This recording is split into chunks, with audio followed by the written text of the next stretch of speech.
भीड़ मंदिर में हरदम की बम बम लौजी मारी कनी दम की बोले बम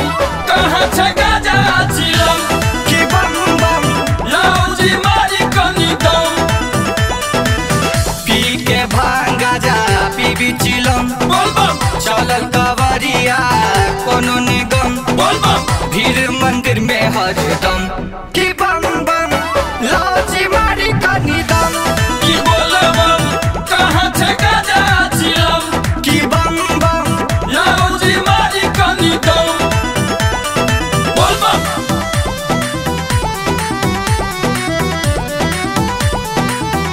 की बम बम लौजी मारी कनी दम बोल बम सावन के बरसे बदरा भीजैया तन बोल बम बाबा के भगत गावे सुंदर भजन बोल बम सावन के बरसे बदरा भीजैया तन बोल बम बाबा के भगत गावे सुंदर भजन बोल बम भोला के दीवाना हम की बम बम लौजी मारी कनी दम की बोले बम कहाँ छे गाजा चिलम की बम बम लौजी मारी कनी दम बोल बम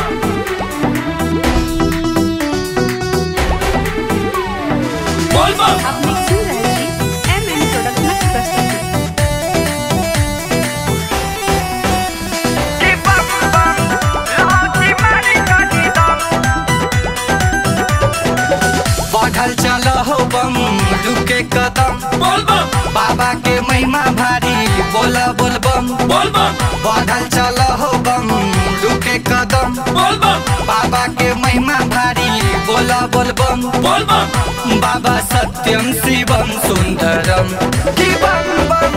लौजी मारी कनी दम की बोले बम कहाँ छे गाजा चिलम की बम बम लौजी मारी कनी दम की बम बम लौजी मारी कनी दम की बोले बम कहाँ छे गाजा चिलम की बम बम लौजी मारी कनी दम recorded by